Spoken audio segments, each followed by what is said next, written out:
puede salir el 60 o el 70% del total del volumen producido en la Argentina. 126 millones de toneladas. Es muy grande. De Timbúes hasta Arroyo Seco son 150 kilómetros del río Paraná. Es una autopista de barcos ojeros.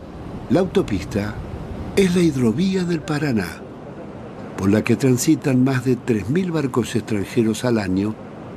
Pagamos el dragado y no tenemos flota. Somos los hijos de la pavota. Fundamentalmente el destino es el sudeste asiático. Ahí ve la bandera, mirá, la bandera china cargando un barco de origen chino. ¿Sabés cuánto produce Ciara?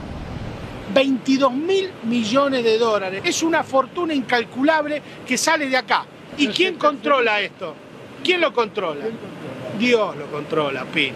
Y Dios parece que dicen que Dios protege a los malos cuando son más que los buenos. En este caso parece fiscal con la exportación de cereales. Muchas de las empresas que están aquí triangulan sus operaciones con distintas partes del mundo. Por ejemplo, el grano físico puede salir de Cargill, Argentina, y facturarse en Montevideo, facturarse en un puerto lituano o con Rotterdam. Todas esas triangulaciones financieras, muchas de ellas van a alimentar las cuentas offshore que se conocieron últimamente con el nombre de Panama Papers.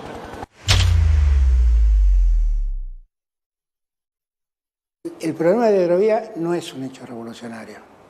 Es resolver un problema que tenemos nosotros para conectar el norte del país con la salida al Atlántico. Para que eso pueda ocurrir, necesitamos dragar mucho los ríos esos. Ese trabajo del dragado de un río como el Paraná no lo puede hacer cualquiera. Y si lo quisiera hacer el Estado, tendría que hacer una inversión millonaria. No tenemos esos barcos, digamos. No existe, no los tenemos nosotros. Y hay muy pocas empresas en el mundo que hacen eso. Entonces, ¿qué he planteado yo? Miren,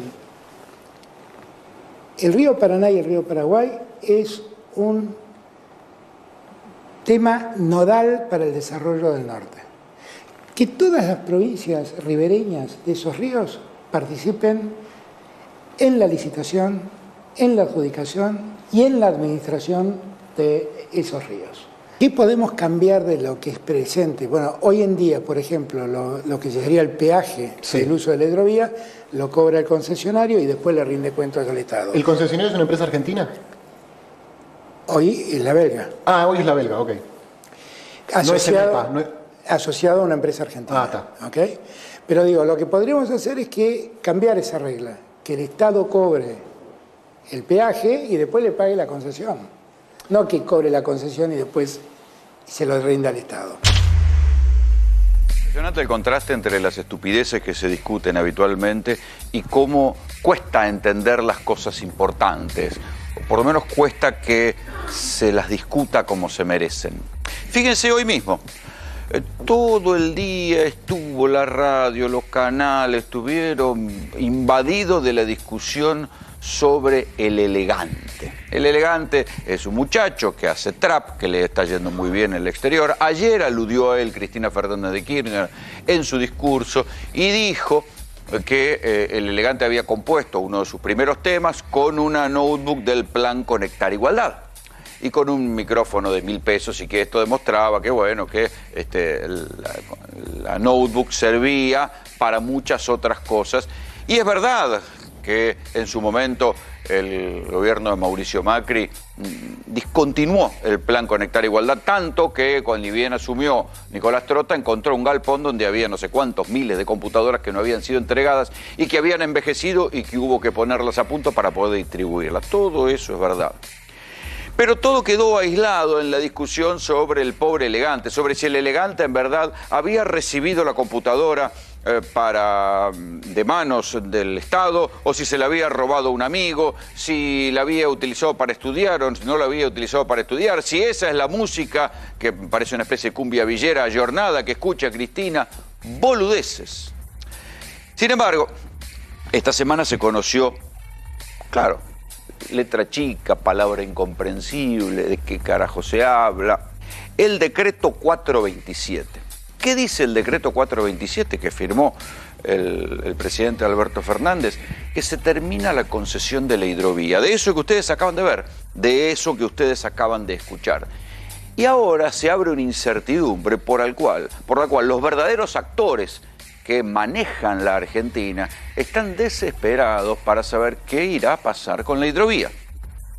El decreto 427, este que pasó sin pena y sin gloria y casi sin debate, dice que de ahora en más el peaje que pagan los barcos para poder utilizar esa inmensa autopista de agua que es el río Paraná y que llega hasta Brasil, ese peaje lo va a cobrar el Estado. Hasta ahora, ¿quién cobraba ese peaje? Lo cobraba una empresa concesionaria que allá por el 95 se quedó con la concesión de la hidrovía. Era un sistema como el de las autopistas. Claro, lo que pasa es que el sistema de las autopistas después se fue degenerando. Los tipos siempre cobraban el peaje, pero no hacían las obras, no hacían el asfalto y a lo sumo lo que hacían era cortar un poco el pasto.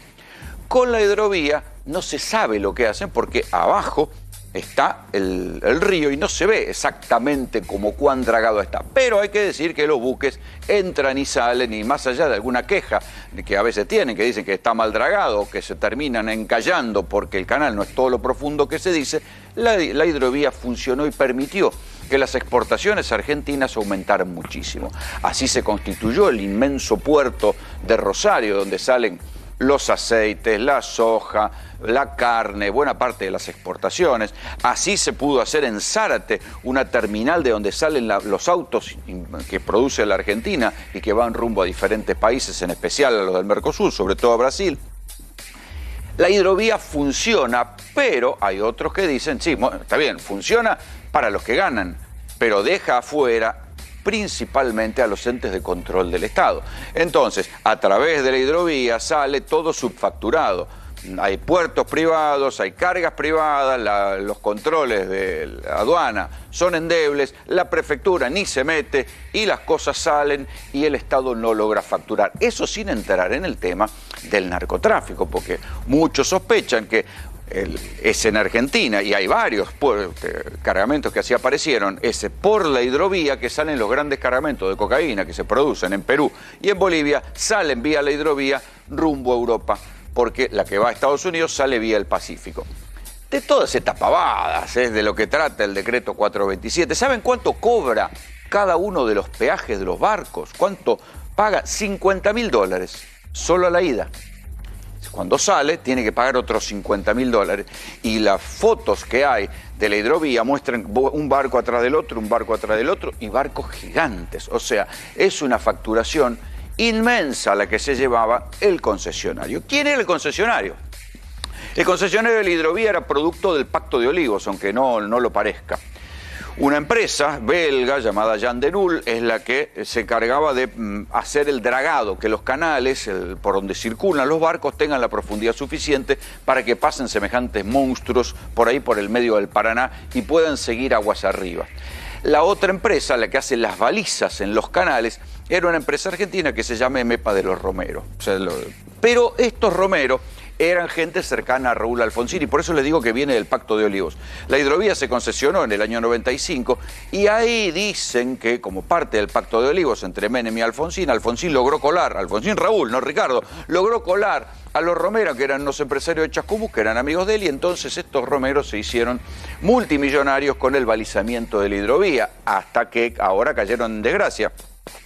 Porque en su momento dijeron que le habían pagado a Cristina o a los funcionarios de Cristina $600.000 de coima por el decreto para la extensión de la concesión. $600.000 parece muy poco, es lo que pagarían 6 barcos por un peaje, o sea, el peaje de 6 barcos le pagarían para renovar el decreto, es muy poco para pagar una coima real. Sin embargo, esto fue lo que dijeron los Romero.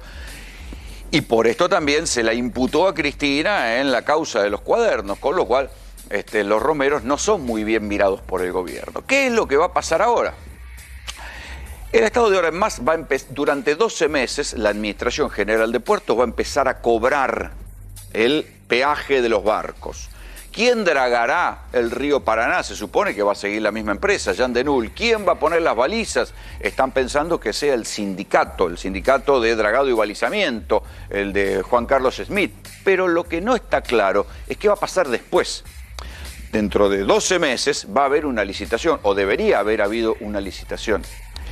Lo interesante de todo lo que se está discutiendo con la hidrovía es que es una muestra más de las idas y vueltas que tiene el gobierno de Alberto Fernández, que ya cambió 3 veces de posición respecto de lo que había que hacer en la hidrovía. En la entrevista que está en el comienzo del programa decía que de ninguna manera el Estado se iba a hacer cargo de la hidrovía. ¿Qué pasó ahora? El Estado se hizo cargo de la hidrovía, por lo menos va a empezar a cobrarle. Va a cobrar el peaje y se va a dar vuelta y le va a encargar las obras de balizamiento a un concesionario o a alguien que tenga las máquinas, que seguramente, como el plazo va a ser de 1 año, será la empresa de Jean Denul. Pero la hidrovía es tan importante que se discutió en el acuerdo Mercosur-Unión Europea. La Unión Europea dijo, ¿ustedes quieren hacer un acuerdo de integración? Bueno, la hidrovía la tiene que seguir manejando una empresa europea, no queremos que la maneje una empresa china. A todo esto los chinos quieren entrar a manejar la hidrovía, pero Estados Unidos no quiere que haya empresas chinas que manejen la hidrovía. ¿Por qué? Porque por ahí sale buena parte del alimento que exporta no solamente la Argentina, la soja que sale de Paraguay, el hierro que baja desde Brasil, la cantidad de exportaciones de alimentos que saca la propia Argentina y que van rumbo a Europa, todo eso sale por la hidrovía y todo esto tiene un valor geopolítico que obviamente es mucho más importante que el elegante. Sin embargo, estamos discutiendo si el elegante, si es la música que le gusta a Cristina y esas pelotudeces. Esta noche en GPS vamos a hablar obviamente de qué está en juego en la hidrovía. Después vamos a hablar también de cómo el COVID ha vuelto a colonizar la agenda, porque están aumentando los casos. Ya no es que solamente se estancaron en la caída, están empezando a aumentar. Y la cepa delta ha vuelto a entrar. Hay nuevos casos de cepa delta, por eso el apuro del gobierno en firmar un DNU para que entren más vacunas y entren vacunas de otro tipo que se puedan complementar con las vacunas argentinas.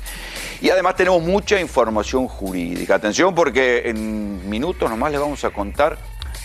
Había una causa contra un miembro de la Corte Suprema de Justicia, sí, a ver, un cortesano, un alto juez de la Argentina, y lo habían denunciado por enriquecimiento ilícito, y un juez dijo, no, bueno, voy a cerrar. Sin embargo, le dijeron, no, deje, no puede ser que haya investigado tampoco, investigue a este juez de la Corte Suprema por enriquecimiento ilícito. Enseguida lo vemos, bienvenidos, esto es GPS.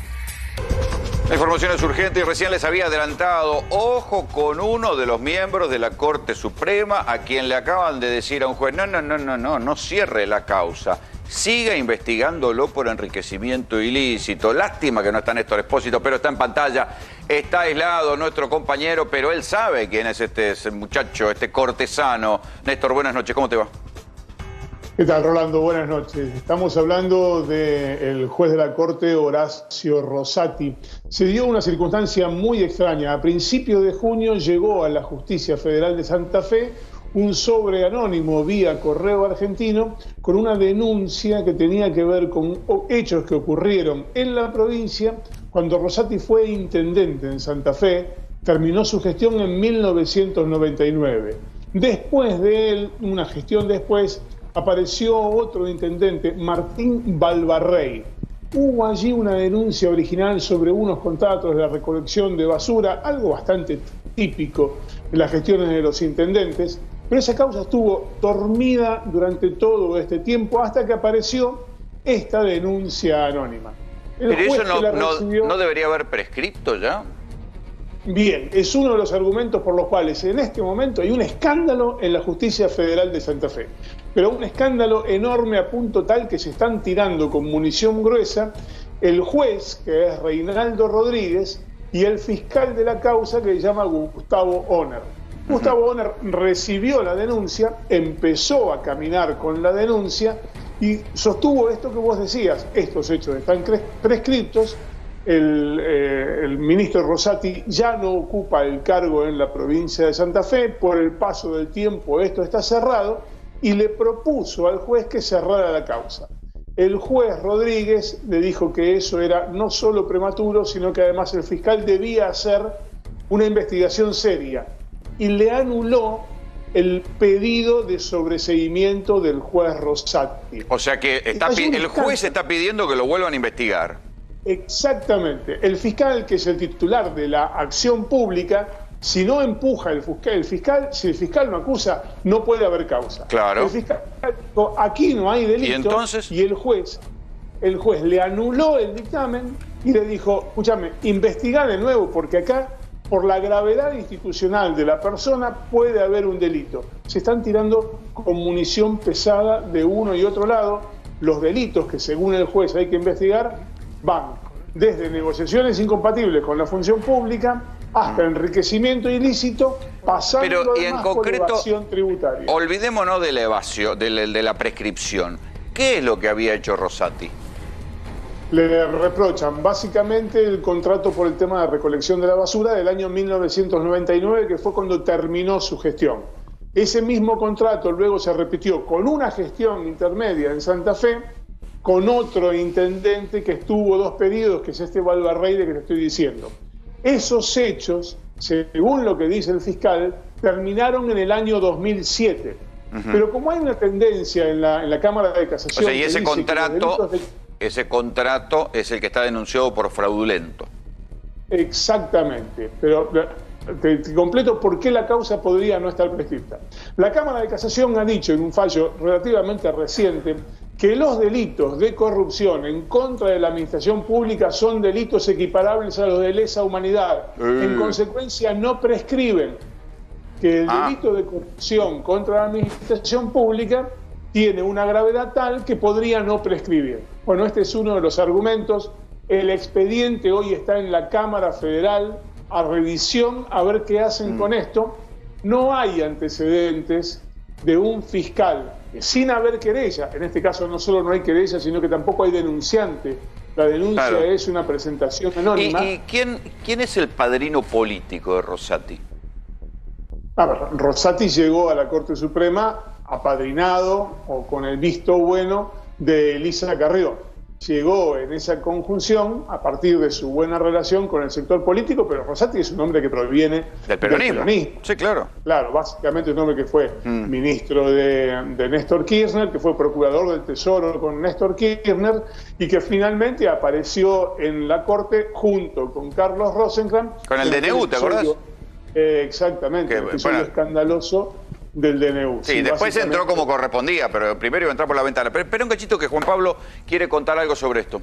Sí, una de las cosas que también supuestamente se investigan es que habría, producto de estos contratos y otras cosas, habría recibido dinero de, digamos, la clásica, de la gente que trabaja en la municipalidad y demás. Todo esto, bueno, primero que va a tener que investigarse, ¿no? Porque no es algo sencillo. De hecho, la causa que anteriormente se había hecho, se había cerrado justamente porque habían declarado algunas personas y habían dicho que esto no había sucedido. Sí, ¿sí? Pero, digo, Pablo, comparado con las otras cosas que hace la Corte, esto es una pavada. Déjame aclarar 2 cosas. Sí. El mismo delito que se le reprocha a Rosati en Santa Fe se juzgó en los tribunales de Comodoro Pi.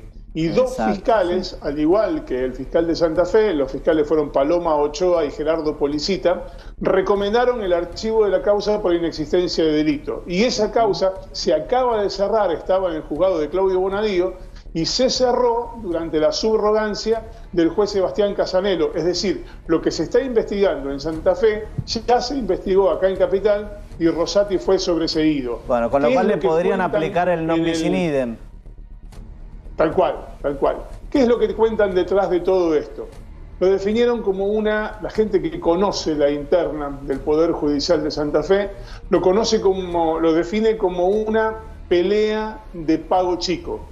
Y dan algunos detalles. ¿Qué más de la Corte Suprema es oriundo de la provincia de Santa Fe? Lorenzetti, ese es fácil. Bien.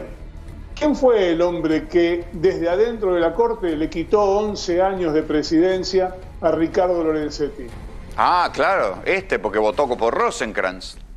Bien, lo que cuentan es que esta es una pelea de pago chico entre 2 comprovincianos que se tienen algún tipo de recelo por estos episodios que ocurrieron en el pasado y también por algunas cuestiones más económicas que jurídicas que tienen que ver con lo que pasa en la provincia de Santa Fe.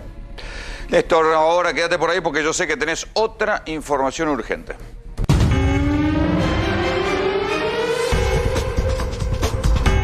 Y siempre las causas que tienen que ver con el espionaje en Comodoro Pi no se sabe cómo terminan, tampoco se sabe bien cómo empiezan. Y esto es lo que debe estar pensando en este momento Cristina Camaño, porque la titular de la AFI acaba de ser imputada por haber revelado datos de los agentes de inteligencia. O sea, no se investiga el fondo de la cuestión, el espionaje, perseguían gente, sino que ahora van a terminar investigando a la denunciante porque reveló datos de los agentes de inteligencia, Néstor.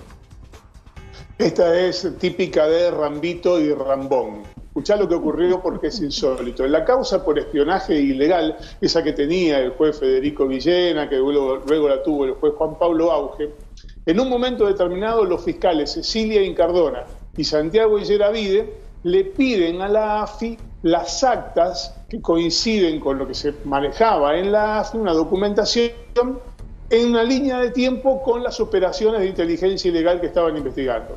La AFI se la manda y se incorpora en el expediente y lo suben al sistema digital. El sistema se llama Lex 100 y todas las partes tienen acceso a él y pueden consultarlo.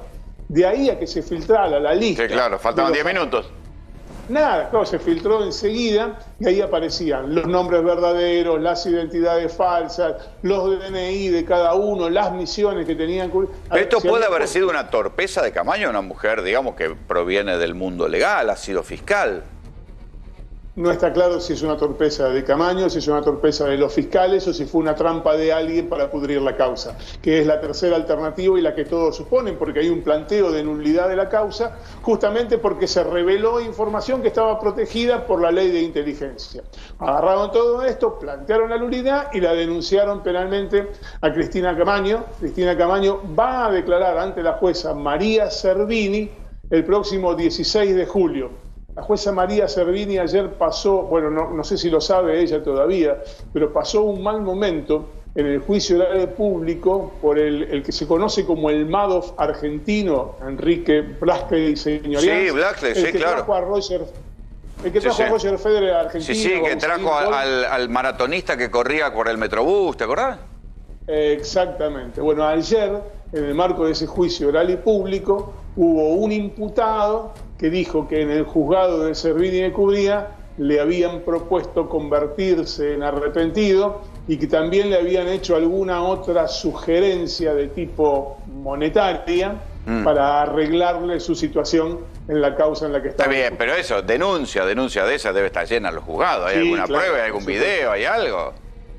No, lo que hay es una descripción de una reunión previa a que fuera detenido y una reunión posterior cuando tuvo que declarar, que es lo que dijo concretamente durante ese juicio oral y público. Es una investigación paralela que apenas está comenzando, es un episodio que coincide temporalmente, ocurrió ayer y hoy salió el pedido de indagatoria, la orden de indagatoria para la titular interventora, pero titular al fin de la AFI, Cristina Camaño. Quédate por ahí porque enseguida vamos a estar con vos, Néstor.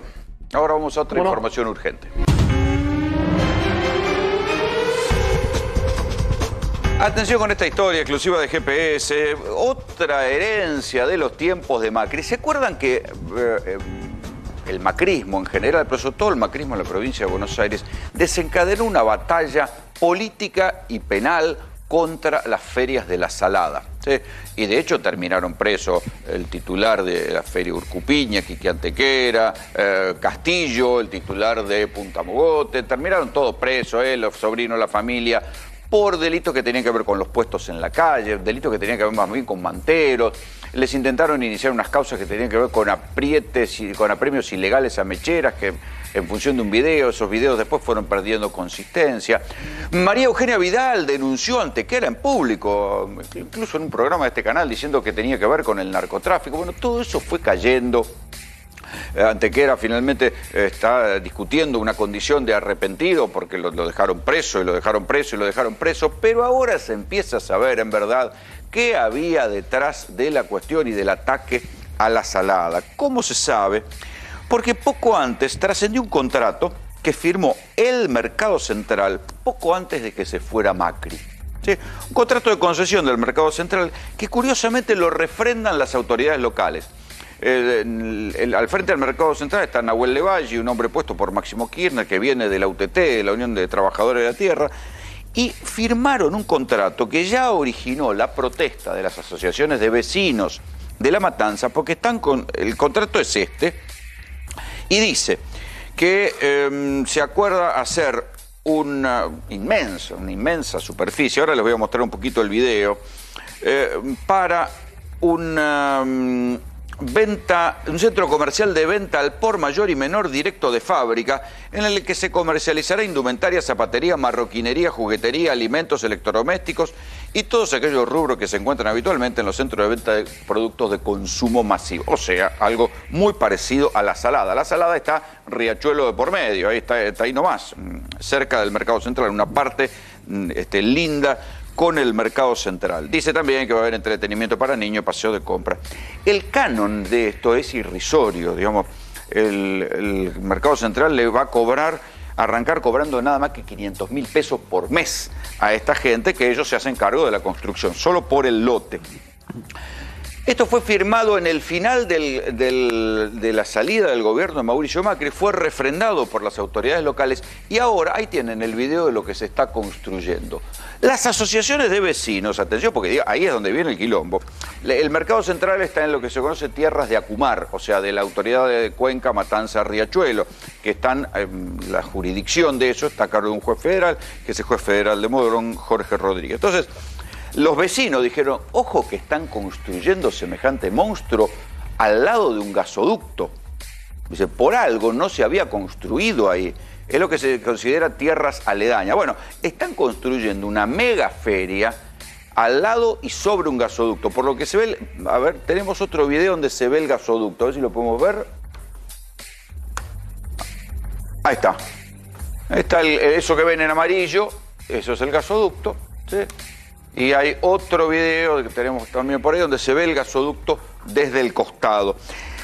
Acá hay una carta, por ejemplo, de una asociación vecinal que se presenta a Acumar, le dirige una carta al titular de Acumar, a Rubén Sabatel, y le dice que están preocupados justamente porque ya vieron el tamaño de la obra que están generando. Dice, he hablado del tema con las autoridades, ¿sí? Se me informa que el contrato acaba de ser firmado hace 10 días antes del cambio de gobierno, ¿sí? Y que piden que intervenga Acumar. Así que fíjense cómo son las cosas, ¿no? Lo que era un combate contra las peligrosas mafias de La Salada, en verdad tenía un negocio por detrás. Nos vamos a otra información urgente. La información es urgente y la trae Cristian Balbo, que está en Ezeiza con los que están llegando en vuelo. Cristian, contame. Así es, un vuelo procedente de Miami que aterrizó 21:16 con pasajeros que estaban varados. ¿Tu nombre? Julieta. Julieta, contanos tu experiencia. ¿Vos estabas varada en Miami? En realidad nosotros por suerte estuvimos poco tiempo varados, fue nada más que lo que se fue modificando el vuelo, porque el vuelo el que yo tenía asignado finalmente fue el que salió. Pero en el medio fue mucha incertidumbre desde que nos enteramos que bajaban las frecuencias hasta que realmente ese vuelo terminó saliendo. Encima, bueno, el vuelo se atrasó por otras cuestiones. Así que, bueno, nada, fue un lío desde ese lado. Contanos cómo fue el procedimiento. ¿Tuviste que presentar un PCR negativo antes de embarcar? Y acá también. Dentro de las 72 horas previas al viajar me tuve que hisopar. Y ahora cuando llegamos recién me volvieron a hisopar, que esperé el resultado, dio negativo, así que ahora ya me estoy yendo a casa a hacer la cuarentena. Ahora, contanos cómo va a ser el viaje de acá a tu casa. Vos tenés que permanecer aislada durante 10 días. Exacto. ¿Sos consciente de esa realidad? Sí, claro. Sí, claro. Yo dejé el auto acá en el estacionamiento prolongado del aeropuerto, así que espero que arranque con el frío, lo único. Y ya tengo en mi casa, me dejé más o menos comida lista, tengo todo programado como para poder estar en casa aislada, tranquila. ¿Y tu familia en tu casa? ¿Hay un espacio? ¿Vos vivís sola? Yo vivo sola. ¿Vos te vas a quedar 10 días sola en tu domicilio? ¿Te subís a tu vehículo? ¿No tenés contacto con nadie? Estamos de hecho a 2 metros de distancia. Yo estoy con 2 tapabocas, vos con un KN95 a mucha distancia. Te dio negativo, pero hay que esperar. Hay que tenerla siempre, por Cristian. Obvio, siempre. Hay que seguir cuidándose. Acá estamos con una de las 600 pasajeras que arribaron a la República Argentina en la jornada de hoy. Preguntale cuánto tardó en saber el resultado del test negativo que le hicieron ahí en Ezeiza. Me pregunta Orlando Graña desde el piso, ¿cuánto tardaste para que te dieran el resultado del hisopado negativo acá en Ezeiza? Media hora habrá sido. Media hora. Ah, rápido. Es un test rápido, Orlando. Es de antígeno. Claro, no es un PCR, sino que es un test de antígeno, claro. Un test rápido. El problema es que esos test... Supongo que sí. El PCR me lo hicieron, está en el... allá, mire. Claro. Ese sí, es que tarda más de 12 horas en tener resultado. Acá es un test rápido, así que supongo que será el de antígenos. Claro. Acá es una de las pasajeras, Orlando, de los 600 que pudieron ingresar hoy a la República Argentina. ¿Tu nombre? Julieta. Julieta. El caso de Julieta, problema... que vive sola, que dejó el auto en la cochera. Sí. El problema está Gracias, en que, Julieta. pese a esos test y con el test de antígeno rápido, doctor, así se detectó que habían ingresado, justamente venía de Miami alguien y traía la cepa Delta. Justamente alguien de 42 años que ingresó de la misma manera, se hizo 72 horas previas a su vuelo en Estados Unidos. Una persona de 42 años hizo el PCR, le dio negativo, se había vacunado el día 15 de junio. Esto fue el día 21 de junio. Ingresa al país, ¿sí? Ingresa al país, se hace el test de antígeno, le da negativo, ¿sí? Está en su casa cumpliendo el aislamiento.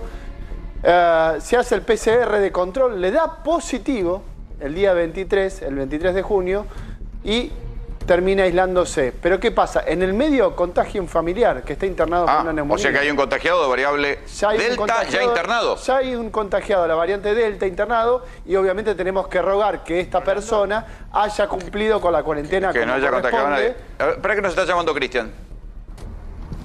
Sí, fíjate vos cómo se están retirando los pasajeros de este vuelo de American Airlines procedente de Miami. Ahí vemos una no se los ve muy aislados. Subió en la parte... No, mirá la señora lo que hizo, por ejemplo. Creo que vino este hombre a buscarla. Va a subir en el asiento de atrás. Le está cargando las valijas. No, va a viajar adelante, pero tiene que ir a aislarse. Esta mujer tiene que ahora ir a aislarse. Sí, está bien, pero en el interín... No, se va a sentar atrás, Se va a sentar atrás. Mirá lo que dispusieron, están disponiendo todo para tomar distancia de la persona que la vino a buscar. Exacto, mirá esta situación. Viaja el hombre adelante y ella que acaba de aterrizar, procedente de Miami, se sentó atrás. Claro. Para tomar distancia de la persona que la vino a buscar. Fíjate vos que acomodó el asiento, pusieron las valijas en el baúl, pero claro, acá todos tratando de tomar distancia, porque estas personas, claro, ya hay 5 argentinos que llegaron a la República Argentina con la cepa Delta, ustedes lo explicaban recién, el gobierno informó que llegaron 2 más. Uno procedente de Miami, como bien explicaban, otro procedente de Venezuela. El de Miami había dado negativo tanto allá en los Estados Unidos como aquí en Buenos Aires cuando le hicieron el hisopado rápido. Dio en las 2 oportunidades negativas, pero lo que pasa es que se determinó que tenía la cepa Delta. Claro, ahí eso demuestra varias cosas. Muchos de los argentinos que están parados en Miami dicen, acá no hay cepa Delta. Bueno, esto ya se quedó confirmado que no, que también vino de Miami y vino con la cepa Delta. Sí, Cristian. Contanos tu experiencia. Tenés que ir a aislarte ahora 10 días. No, sí, tengo que ir a casa a aislarme. Sí, por suerte no tuvimos que ir a hotel ni nada, pero sí, fue bastante la vuelta, con un poco de vueltas, pero tuvimos suerte de volver bien. Contanos de esas vueltas que tuviste que dar para poder embarcar en este vuelo y llegar a Buenos Aires. Nosotros por suerte teníamos vuelo para salir ayer, no. ¿Qué día es hoy? Sí, ¿qué día es hoy? Es 2 para salir el primero con escala en Dallas, Miami-Dallas, Dallas-Buenos Aires, pero cancelaron Dallas. Entonces, a nosotros por suerte nos reprogramaron directo de Miami a Buenos Aires como a la madrugada siguiente. Después, pero en la aplicación seguían apareciendo todos los otros vuelos viejos y bueno, y al final nos pudimos contactar después de un rato y ahí nos pusieron solamente ese vuelo, pero ese vuelo después por problemas de tripulación se canceló también, así que... Un embrollo. Ahora contanos cómo sigue tu vida. Son 10 días que tenés que permanecer aislada. ¿Prepararon un cuarto, una habitación en tu casa? ¿Cómo se dispone a partir de ahora? En mi casa con mis hijos. Ellos no van a ir al colegio porque son a partir de ahora son 7 días y son 3 días, o sea, yo me hice el PCR hace 3 días, son 10 días total, así que sería una semana donde me vuelvo a hacer el PCR, nos aislamos en casa, los chicos no van al colegio la semana que viene y el viernes próximo nos hacemos de vuelta el PCR y volvemos a... ¿Cuánto vas ahora de acá a tu casa? Nosotros dejamos el auto acá. Sí, Cristian, explícale que el aislamiento no es así en contacto con los familiares, justamente a la disposición, de acuerdo si es provincia o capital. No tendría que ser con los familiares, hay que ver que vos estés ubicado. Mis familiares no van a salir tampoco, si mis hijos no salen yo puedo hacer el aislamiento con ellos en mi casa. Claro, dentro del domicilio. Claro, porque es domicilio, en mi casa son hijos menores, sino que ellos tienen que permanecer conmigo, así que... Todos dentro del domicilio. Todos en el domicilio, ellos faltan al colegio y el viernes que viene salimos todos de vuelta. Pero entonces el aislamiento debe... explicarle que el aislamiento... No, pero debe haber viajado con los hijos. Sí. ¿Cómo? Debe haber viajado con los hijos. ¿Viajó con sus hijos? No. Hay gente que le estaba costando salir, mucha gente tenía reprogramado el vuelo para dentro de un mes. Nosotros tuvimos suerte que en un día de diferencia viajamos. Pero ¿Y qué hace la gente mientras...? Para agosto, familias enteras para volver. Preguntale qué se hace entre tanto, porque se le acaban las reservas a los hoteles. ¿Qué hace la gente? ¿Qué se hace entre tanto la gente? ¿Que va a los hoteles? ¿Cómo se maneja? No, parece que los hoteles es a partir de las personas que viajaron a partir de ayer. Las personas que estamos llegando ahora, no vamos a hotel todavía. Y las personas que hayan salido de Buenos Aires a partir de ayer, creo que ya sí cuando vuelven tienen que hacer 4 días de hotel. ¿Cómo están los argentinos en el aeropuerto de Miami? ¿Hay mucho movimiento? Sí, había 150 personas en nuestro vuelo en espera para poder subir y subieron 17 personas de esos 150. Familias que no quisieron separarse y se quedaron. O sea que hay 137 que quedaron allá. Sí, de ese de mi vuelo, claro. 137 creo que eran personas que quedaron allá. Y el problema, Cristian, es que se vencen los PCR. Para dentro de un mes. Claro, los PCR también. Muchas gracias. Bueno, antes se va otra pasajera que se está retirando. Esta la sacó barata, porque tenía un vuelo indirecto y le tocó un vuelo directo. Sí. Efectuamos también, por supuesto, la sanitización del micrófono en estos momentos. Estamos con 2 tapabocas trabajando aquí en el aeropuerto, tomando la distancia correspondiente. Estos pasajeros tienen que ir a aislarse, es una situación compleja y delicada, pero es la realidad que se vive. Son parte de los 600 pasajeros que están ingresando en estos momentos a la República Argentina, con mucha distancia. Acá llegan más también pasajeros. El señor... Sí. A ver, espera un cachito, Cristian. A Buenos Aires. A ver si encontrás a alguien más, porque le quería preguntar al doctor. De Miami viene cepa delta. No es que dicen que no, de allá dicen no hay casos, no hay casos. Sí, porque están llegando. Sí, de hecho la circulación en Estados Unidos, el 30% se está determinando que es la variante delta, y la Organización Mundial de la Salud hoy en día sacó un comunicado donde dice que esta variante podría en los próximos meses ser la dominante a nivel mundial por la alta contagiosidad que está teniendo. Sí. Así que la verdad que... La buena es como todo, ¿viste? Hay una buena y una mala. La mala es que esto se detectó ahora, pero el caso es de hace 15 días. Mirá lo que están tardando en identificar una cepa delta. La buena es que este estaba aislado. Hay que ver a cuántos... O sea, cómo si se escapó de otra manera. Es que el punto es el tema del aislamiento. Lo que recién escuchábamos, esta interpretación que se hacía en base al aislamiento, no concuerda con lo que son las necesidades oficiales de aislamiento. Porque si esta persona...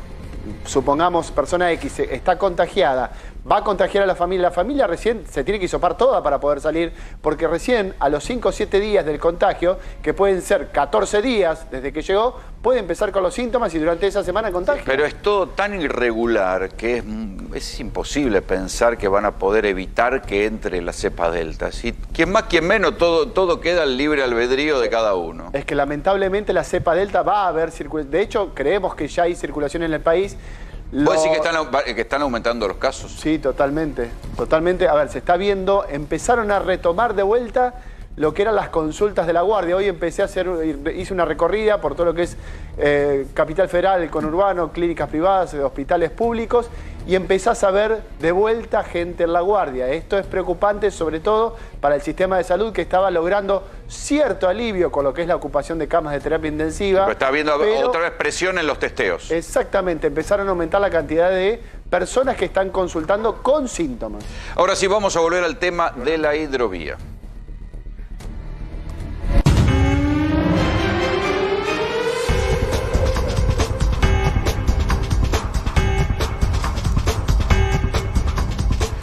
Tengo conectado por Zoom a Augusto Costa, es ministro de la Producción de la provincia de Buenos Aires, porque la cuestión de la hidrovía se ha convertido en el gran debate político, porque también se está discutiendo a nivel de las provincias. Es el lugar de salida de las exportaciones argentinas. Augusto Graña te habla. Buenas noches, ¿cómo te va?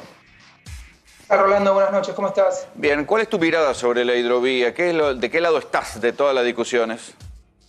Me parece que estoy del lado que vos planteabas en tu editorial, de discutir la cuestión de fondo y no perderse en cuestiones donde se apunta más a sacar réditos políticos, de meter la ideología en un lugar donde no va, porque acá pareciera ser un enfrentamiento entre el Estado y el mercado, entre los que quieren que el Estado administre, tenga un rol, y los que no. Y lo que tenemos que discutir en primer lugar es que se trata del río Paraná-Paraguay, es propiedad y riqueza social argentina. Entonces, una primera cuestión importante es, tan importante la discusión, porque se trata de defender y tener soberanía sobre recursos naturales de nuestro país. Bueno, ahora yo te pongo... Lamentablemente el Estado, un segundito, Rolando, se había desligado de ese rol hace 25 años, ¿no? Y esto obviamente abarca muchos gobiernos que no pudieron revertir, o en el caso obviamente de quienes concesionaron el control de la hidrovía, no quisieron revertir el control y la soberanía sobre la denominada hidrovía. Entonces me parece que esa es una primera cuestión importante de tener en cuenta. Que se está discutiendo recuperar algo que no se debería haber delegado a privado. Bueno, pero ahí lo que dicen desde los sectores exportadores, que son sobre todo los sectores de granos, de aceites, de carnes, dicen, bueno, pero antes ese dragado lo manejaba el Estado y hasta ahí no entraban los grandes barcos, o sea que la mirada que tienen es de un Estado que cuando concesionó la hidrovía era un Estado ineficiente que no podía garantizar la profundidad. Dice, si funcionaba, ¿por qué cambiarla ahora si funciona? ¿Por qué cambiar algo que funciona? Bueno, ahí hay un punto que me parece que es muy importante, Rolando. Nadie está discutiendo el dragado, estamos discutiendo la administración y el control. Y particularmente algo que fue parte de la lógica en la cual se concesionó la administración de hidrovía, que es cómo se realizan las obras, las definiciones estratégicas sobre qué tipo de proyectos de mantenimiento, de dragado hay que hacer y quién cobra. Y vos lo decías muy bien, hoy en día cobra la empresa concesionaria los peajes, porque ahí es similar, como vos planteabas, una autopista donde... Y es mucha plata, Y es mucha plata. Sí, por eso se calculan, porque no se tiene información plena, 300 millones de dólares por año. ¿No se sabe lo que cobran el privado? Es que el Estado no tiene capacidad de control porque está completamente delegado el cobro de los peajes y además no se sabe las obras que hacen ni si son las adecuadas para lo que debería ser esa arteria central de nuestro comercio exterior. Bueno, siempre hay una discusión que en la Argentina no entran los grandes barcos, los barcos Panamax. Bueno, y se dice, bueno, que el problema es que la hidrovía no está bien dragada. Rolando, sí, ahí voy a ese punto. Porque cuando se plantea, y lo plantea el presidente Alberto Fernández el año pasado, este gran acuerdo federal de la hidrovía, lo que se plantea es, en primer lugar, que el Estado Nacional y las provincias ribereñas, que son 7 provincias que tienen litoral con la hidrovía, empiezan a formar parte de las definiciones respecto a qué hacer con este instrumento tan estratégico de nuestro desarrollo.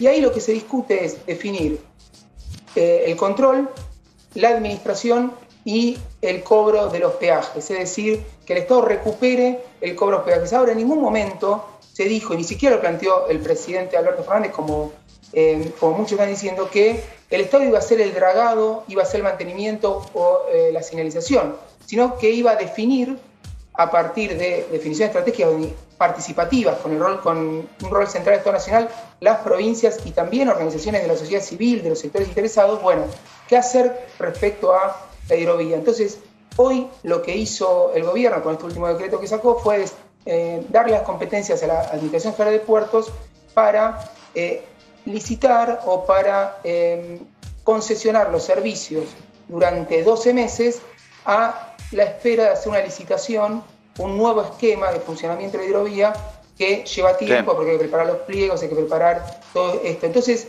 ahí lo que tenemos que tener claro es que es verdad que son pocas las empresas que pueden llevar adelante las tareas que implican dragar un canal tan importante del comercio. Pero eso no es lo que está en discusión, sino quién puede controlar y definir qué se hace en la hidrovía, que eso es lo que se está recuperando. Una cosa que está en discusión y que afecta directamente a la provincia de Buenos Aires es el canal Magdalena, porque hasta donde yo sé, buena parte de la hidrovía es como si pega una curva y pasa por Villa Palmira y después pasa por Uruguay, y esto le quita profundidad o le quita volumen también a los puertos de la costa de Buenos Aires.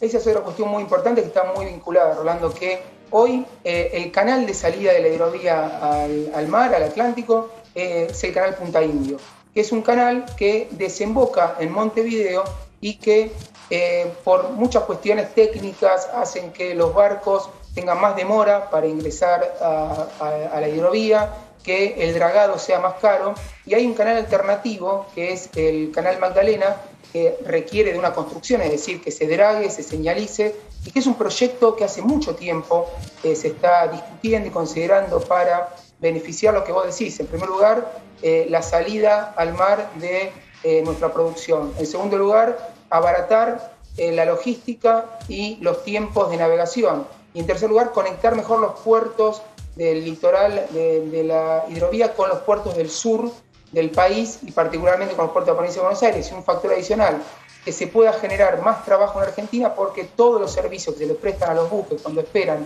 actualmente se está haciendo en Montevideo y se podría hacer en puertos o en localidades bonaerenses. Entonces, fíjate la importancia de también, en paralelo, que es lo que está haciendo el Gobierno Nacional, avanzar con la construcción del Canal Magdalena, porque viene a cerrar una deuda histórica que es recuperar nuestra competitividad logística de transporte fluvio-marítima a partir de definiciones estratégicas que se están dando en estos momentos. Augusto, te agradezco mucho el contacto. No, un abrazo, Rolando. Tenemos mucha gente para hablar de la hidrovía. Tengo en otra pantalla, lo voy conectando a Carlos del Frade, pero está aquí también con nosotros Florencia Gutiérrez, es analista económica del CEPA. ¿Qué se juega en la hidrovía? Se juegan muchas cosas. Recién estábamos escuchando las declaraciones de Augusto Costa, también tu editorial, cuando decís que transita el 80% del comercio, no solamente de granos, sino también de minerales, de autopartes, de automóviles, de combustible. A ver, acá lo que hay que entender y lo que dice el decreto es que le permite al Estado o contratar a una empresa que realice el servicio de dragado y balizamiento, lo cual recién decía Augusto Costa, hay pocas empresas que pueden hacer esto, o puede hacerlo por sí mismo. Es que a mí me parece lógico, pero los sectores exportadores, productivos, el campo están poco menos que en pie de guerra, y una de las manifestaciones, la manifestación del 9 de julio, no te extrañe que venga con bandera de contra la estatización de la hidrovía. Claro, pero a ver, lo que le molesta a un sector que vos estás hablando que representan las entidades agropecuarias es que el Estado se meta o esté controlando la economía. Ese es el principal punto de desacuerdo que vas a tener con el sector, es que no les interesa que el Estado se meta en la economía. Eso sí, pero eso es un punto ideológico, tiene que haber guita. Y bueno, y claro, pero ¿dónde está el problema de la plata ahí? El problema es la subfacturación, es lo que no declaran. Es todo lo que sale del comercio. Y claro, el 20 se estima, ¿no? Porque esto, como decía recién Augusto, los números son estimaciones, que el 20% de las ventas que hace el exterior Argentina, de lo que son oleaginosas o de lo que son las materias primas y sus derivados, el 20% no se declara. O sea, es que es por declaración jurada. Entonces, es fácil. Perdón, ¿y la aduana para qué está? Bueno, este es el punto porque el Estado tiene que entrar a controlar lo que está pasando y tiene que haber un organismo de control. Porque, a ver, pero si la hidrovía es una autopista, el barco en algún momento entra a puerto y ahí no está la aduana, no está la prefectura. Bueno, eso es lo que se tiene que remarcar. Eso es lo que se tiene que controlar y por eso remarcamos que tiene que haber un organismo de control.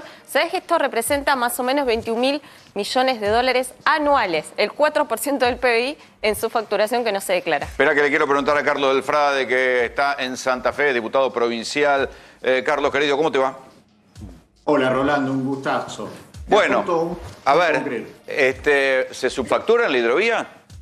Sí, se subfactura, hay contrabando por 38.000 millones de dólares, empieza el narcotráfico, el contrabando de armas, tenés un montón de cosas. Culpa de las empresas privadas que están, por lo menos acá en la provincia de Santa Fe, con 38 puertos concesionados a partir de 1998, 3 años después. Por eso que ellos vengan a decir que ellos son santos y el Estado corrupto es una fenomenal mentira.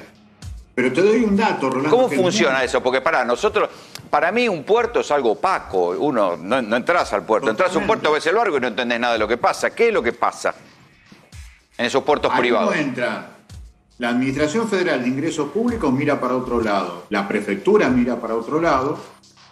Y tenés entonces que entra y sale cualquier cosa de los puertos privados de la Argentina y fundamentalmente acá, por donde sale el 75% de las exportaciones.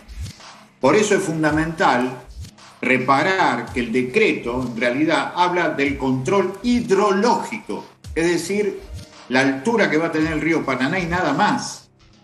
Y habla de recuperar el peaje. El peaje son 300 millones de dólares, Rolando. Ahora, las exportaciones que salen por el Paraná son 30.000 millones de dólares. ¿Por qué nos tenemos que conformar con la centésima parte de la riqueza que se extranjeriza mientras tenemos 19 millones de personas por debajo de la línea de la pobreza? Yo creo que la línea está bien, pero hay que ir por más, porque es lo que vos decís. ¿Quién se queda con esa guita? Porque esas declaraciones juradas que muy bien dice aquí tu invitada, es la declaración jurada que hacen siempre estas terminales, que se ríen de cualquier tipo de control. Ellos lo que necesitan es la perpetuidad de un Estado. A ver si yo entiendo bien. alguien va a exportar algo por la hidrovía y dice, con una declaración jurada... Por el Paraná. Por eso. Hidrovía es el nombre de la empresa. Sí, dice, yo mando, no sé, tantas toneladas de trigo, de soja o de maíz. Un dibujo. Y la aduana no controla. ¿Para qué está la aduana? No. ¿Cómo controlas las toneladas que se cargan? Sí. No, es la cantidad de toneladas que se cargan en las barcazas o en los barcos no se controla. Pero no se controla. Entonces, esto es independiente de la concesión de la hidrovía, de la profundidad del Paraná, en la estupidez de la aduana. ¿O no? Sí, pero además el Estado, ahí está la gran cuestión, que lo que estamos discutiendo es el control de las riquezas que se van por el Paraná, Rolando. Y no tenemos este control. Por eso decimos, hay un Estado bobo y cómplice, que es lo que quieren los que forman parte del complejo oleaginoso, como le dicen ahora. Los que se asentaron allí a partir de 1998, cuando vino la privatización de los puertos, que dicho sea de paso, son también propiedad del pueblo. Y el abogado del pueblo, que es su representante legal, el Estado Nacional, tiene que recuperar eso, más que nunca ahora, porque el nivel de empobrecimiento de nuestro pueblo necesita que la mayoría de nuestras riquezas sean recuperadas por el pueblo argentino. Esto es lo que está en cuestión. Por eso hay que profundizar. Este es un primer paso. Sí. Contá cómo es la cuestión de que los barcos... Vamos a un retroceso como en Vicentín. No se puede, los barcos que bajan por la hidrovía no puede controlarlos la prefectura, porque el régimen es bastante complejo, ¿no? Donde hay cantidad de cosas que vienen por la hidrovía, que vienen de Paraguay, no se puede entrar ni controlar. Es muy importante esto. Hay 500 leyes que están vigentes de la dictadura. Una que nos embroma la vida mucho es la ley de entidades financieras, pero la otra que nos embroma mucho la vida es la ley de inversiones extranjeras, que no permite controlar lo que lleva un barco en la bodega cuando está en circulación. Por eso en febrero de O sea, si baja la cocaína la tenés que dejar pasar. Claro, que es lo que pasó en febrero. 16 toneladas de cocaína salieron por el Paraná y fueron recién descubiertos en Europa. Entonces es imprescindible crear un Estado ni bobo ni cómplice, inteligente y transparente a favor de nuestro pueblo. Y que también los famosos señores de las multinacionales que tanto dicen que son santos, demuestren los números reales, concretos. ¿Cuánto contrabandeás? ¿Por qué han convertido a Paraguay en el tercer exportador de soja mundial cuando no le mandan una semilla a Paraguay? Son todas asientos contables en computadora que después desaparecen, como insisto, es el caso. O sea que vos decís que es soja argentina que la triangulan y termina saliendo vía Paraguay. Exactamente, el caso Vicentín lo demuestra. En caso Vicentín, Paraguay exportaría cientos de miles de toneladas. 6 personas en Vicentín, Paraguay. Puro verso. Sí, los inmensos dibujos. Hay que aclarar también que por la hidrovía, porque el sistema es complejo, los barcos profundos llegan, no sé, calculo que hasta Rosario, pero las barcazas que bajan con inmensa cantidad de mercadería vienen incluso desde Brasil, aguas arriba. 5 países recorren la hidrovía. Perdón. Sí. No, simplemente agregar, son 5 países los que conectan el río Paraná-Paraguay. También Bolivia. También Bolivia. Bolivia, Paraguay, Argentina, Uruguay, Brasil. Claro, y todo eso, todas esas cosas que salen pagan peaje. O sea que es una plata importante. Sí, Carlos. No, lo que te decía es, el peaje no es tan importante, porque son 300 millones de dólares de peaje que se facturaba la Yandenur por año, 300 millones. Y te insisto, el negocio grande está en las exportaciones, 30.000 millones de dólares, 100 veces más. Entonces, frente al grado de necesidad que tenemos en nuestro pueblo, tenemos que ir en serio por el control, no solamente por el control hidrológico, como dice el decreto. Vayamos por el control fiscal. Claro, porque no tenemos ni una balanza, como dice nuestro amigo Pedro Peretti, ni siquiera hay una balanza para pesar lo que entra y lo que sale de un buque. A la entrada de Cargill, a la entrada de Dreyfus, no hay ni una balanza. Y ellos te dicen, sí, sacamos 100 toneladas, cuando sacan 300. Pero sí, yo insisto, lo mismo, eso no tiene que controlar la aduana, la que tiene que medir eso, porque si no, estamos pagándole un huevo a los aduaneros para que hagan su laburo. Pero hay ciertas partes que hacen bien su laburo y otros que no, Rolando. Ahora, en los puertos privados no entras, no entra la prefectura, la aduana recibe lo que te dicen, solamente entran cuando lo dejaban, porque Macri desarticuló absolutamente todo, por eso es absolutamente cómplice de estas cosas que han pasado. Cuando desarticuló el SENASA, fue el último organismo del Estado Nacional que realmente intentaba controlar qué diablos entraba y qué diablos salía de la bodega de los barcos. Aquí tengo un mapa para que vean de qué hablamos cuando hablamos de hidrovía. Es esto que vos decías, Florencia. Llega hasta Bolivia, ¿sí? Y de todos estos lugares sale no solamente la soja de Paraguay, la soja de Brasil, el hierro que hay al norte de Bolivia, la carne, el complejo aceitero. El complejo aceitero que hay en Santa Fe, Carlos, no hubiera sido posible sin la hidrovía. 38 puertos.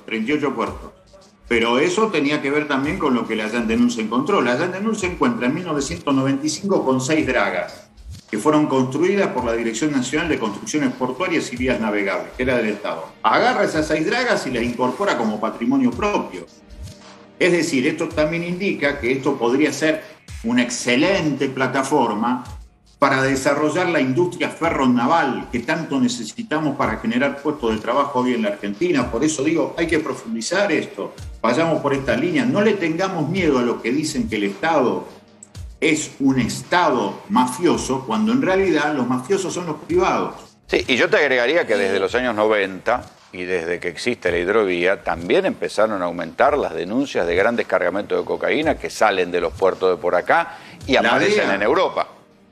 La DEA, en 1998, Rolando, esto lo charlamos varias veces, el primer informe que hace la DEA en nuestro país, esa agencia norteamericana que dice combatir el narcotráfico, la DEA en 1998 es el primer informe en la Argentina y dice que la mayor cantidad de cocaína entraba a la Argentina por los puertos privatizados del Gran Rosario, es decir, departamento Rosario, y ese complejo oleaginoso, que fundamentalmente está en la aduana más importante de la Argentina, que es el departamento San Lorenzo, en donde están las más grandes multinacionales allí asentadas. Y es 1998 el principio, exactamente. Imagínate. Carlos, te agradezco mucho el contacto, sí, Florencia. No, algo no menor, digo, se abaratan los costos de transporte también, porque en una barcaza, que es el más chiquito, se pueden cargar hasta 1.600 toneladas. Es lo que equivale, lo que pueden cargar 80 camiones o 40 vagones de trenes. No, sí, yo vi lo que son esas barcazas y te parás al lado y no terminan nunca. Y después, yo creo, también, digamos, para remarcar la importancia de por qué es por 12 meses. Estos 12 meses el Estado tiene la posibilidad de recaudar la información necesaria de qué es lo que ingresa, de qué es lo que sale, de acopiar información. Para hacer el pliego de licitación como para hacer corresponde. Pliego de licitación y para consultar también cómo son estas tareas, mantenimientos. ¿Por qué no pensar más adelante en poder hacer una empresa del Estado que haga estas tareas de dragado, que se pueden hacer acá en la República Argentina? Para eso hay que contar con información, hay que consultar ingenieros navales, en fin, recaudar la información. Estos 12 meses me parece muy importantes para eso. Está bien, pero hay muchos enojados. Esto va a ser una batalla, claro, una batalla en serio. Esto casi te diría que es peor que la 125. Recién lo explicaba muy bien el diputado en dónde se está dando esta batalla. Y lo estamos hablando acá, digamos, la batalla se da cuando hay sectores de poder que claramente no quieren que el Estado esté controlando todos los manejos que hay de su facturación en el sector. Pero una cosa es el prejuicio y la discusión ideológica sobre si es el Estado o no el Estado. Otra cosa es que acá hay plata. Es algo concreto, acá claro. Hay plata, estamos hablando de 21.900 millones de dólares que se subfacturen y que yo digo, es el 4% del Producto Bruto Interno, algo que es de todos los argentinos y argentinas. Florencia, gracias por venir. Por favor. Y ahora, como todos los viernes, vamos a tomar contacto con el hombre que trae las predicciones. Raúl, querido, buenas noches, ¿cómo te va? ¿Qué tal? ¿Cómo estás? Muy buenas noches, Rolando. Si se llega a congelar la pantalla, denme tiempo para entrar por otra línea de Wi-Fi. Oíme una cosa, ¿qué pensás de la batalla de la hidrovía?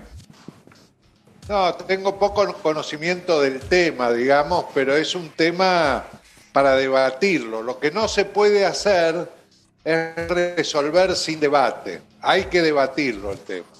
O sea que yo estoy de acuerdo, hay que debatir, sabés lo que significa iluminar. Vos iluminás y ahora empezás a saber mucho más de la hidrovía de lo que sabías hace un año.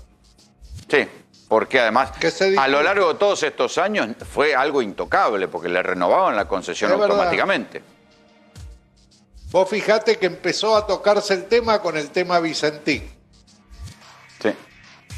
Sí, ahí se vio que solo con una de las 6 grandes empresas exportadoras de cereales se podían llevar una fortuna y terminó siendo un desfalco de millones y millones de dólares. Así es. Bueno, vos sabés que se viene la política, Rolando. Eso te iba a decir. Se viene la política, pero primero quiero que retomemos un tema, y es la huida del tío Mauricio, porque viste que se fue. Se fue, yo creo que se fue derrotado.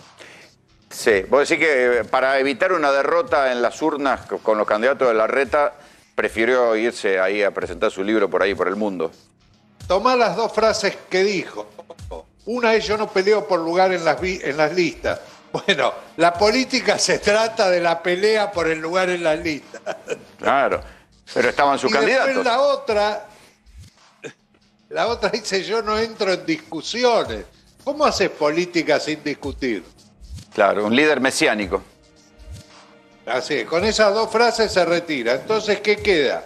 Ahí es cuando se ofende Patricia Bullrich, porque encima dice: dejen los egos de lado, y ella cree que lo dice por ella, o alguna señal le dio que lo decía por ella. La cuestión es que la quisieron apurar a Patricia Bullrich, el ala romántica del PRO de Horacio Rodríguez Larreta y María Eugenia Vidal, diciendo: está todo arreglado, no juega en la ciudad de Buenos Aires. Y Patricia Bullrich dice: no, todavía no está nada arreglado. Claro. ¿Y ahí vos te imaginás una lista compartida, Vidal, algún radical y Bullrich, o indefectiblemente van a ir internas? Porque también para ir a una interna hay que tener plata, hay que tener aparato y hay que tener plata. Yo no sé si Bullrich se quiere despegar y quiere dar el partido solo, ¿de dónde va a sacar la plata para una interna? No, yo creo que finalmente van a llegar a un acuerdo, pero le tienen que dar una posición digna a Patricia Bullrich, digamos. No puede quedar como derrotada. Es decir, ¿por qué? Porque si Macri se va derrotado y Patricia Bullrich queda como derrotada, demasiado prematuramente gana ese ala del PRO. Y aparte que Patricia Bullrich ha venido en política desde hace años y no está dispuesta a ceder totalmente su protagonismo. Ya se ganó un lugar dentro del PRO muy importante. Es más, te diría, fue la única dirigente del PRO que este año creció en imagen positiva. Ah, mira. Claro. Sí, pero hay que ver si ganaría una interna contra Vidal y contra el aparato de Larreta. Hoy en día está pareja. María Eugenia Vidal ha sido castigada por los porteños por 2 motivos. Primero, porque se fue a la provincia, y segundo, porque desapareció de la política. Volvió ahora que se discuten las candidaturas, pero durante 1 año y medio estuvo ausente de la política. Ahora bien, es verdad que la lista Horacio Rodríguez Larreta y el aparato de Horacio Rodríguez Larreta en Capital hace que sea medio indistinto el nombre del primer candidato a diputado. Acordate, Lirita Carrió sacó 50% de los votos. Si va en otra lista no lo saca. No, claro, claro. Y el otro día lo entrevistaba López Murphy, que quería entrar en la PASO de Juntos por el Cambio en Ciudad de Buenos Aires, pero me parece que ahora le están ofreciendo el 8º lugar y él dijo: no, yo quiero ir a una interna, si no hay interna me voy a otro lado. Las PASO creo que es algo que puede refrescar seriamente la política si se juegan las PASO como se tienen que jugar. Creo que los radicales están dispuestos a hacerlo. Los radicales descubrieron una figura interesante para ellos, que es Facundo Manes. Ahora, hay algo muy interesante con Facundo Manes. Vos sabés que en el año 2002, en abril del 2002, ya en la cúspide del que se vayan todos, se forma un partido político que se llama 1810, el partido, y es el partido del que se vayan todos. Graciela Moschowski, que era periodista de La Nación en esa época, le hace una entrevista a los 4 líderes de ese partido. Uno era Facundo Manes. Ah, mira. Mira, bueno, hoy... O sea, era que se vayan todos, pero ahora vuelvo. Claro, tardó unos años. Vos sabés que hoy los propios muchachos que están enojados de la coalición cívica lo carpeteaban a Manes con una causa judicial que hay, donde creo que él tuvo algún tipo de problema, por haber internado, haber firmado para que internen por loca a una mujer que tenía una rica herencia. Y eran la propia gente de Coalición Cívica que le dio la bienvenida a Manes de esta manera. Rolando, si vos no tenés ninguna causa judicial, no participes en política, no es tu paño ese. Claro. Hay que estar dispuesto. Sí, claro, bueno, todos los que participan en política. La política se ha judicializado como nunca, no existía eso en la Argentina. Vos tenés el doble juego, política judicializada y justicia politizada. Sí. Es decir, la peor combinación que puede existir. También, pero es un presupuesto en abogados eso. Deja vivir. Bueno, los abogados... No, acá Godoy Vélez se me queja, dice que lo dejemos vivir. Hay que tener siempre... Bueno, hablando de los abogados, vos sabés que ahora, viste que Facundo Moyano salió apoyando un proceso de revisación de la indemnización a través de un viejo proyecto de Teddy Karagossian, que es la famosa mochila austríaca, que es básicamente un seguro, tipo como es el rubro de la construcción acá. Es un seguro que vas acumulando y los primeros que salen con los tapones de punta son los abogados laboralistas, porque se acaban los juicios por despido, ¿te das cuenta? Y bueno, siempre hay un damnificado, por eso. ¿Qué va a pasar en provincia? Así funciona esto. Porque Espert, si se repite el mismo esquema que en Ciudad de Buenos Aires, Espert se quedaría fuera de la PASO de Juntos por el Cambio. Espert es uno de los tipos que más claramente ven que la única manera de poder pero de poder ser competitivo con el Frente de Todos en la provincia de Buenos Aires es si la oposición va toda junta. Y el único modo de encolumnar a los votantes es yendo a una PASO. Entonces queda un solo candidato después. Si vos no vas a una PASO, vas a la elección con todos los candidatos, se dispersa la oposición.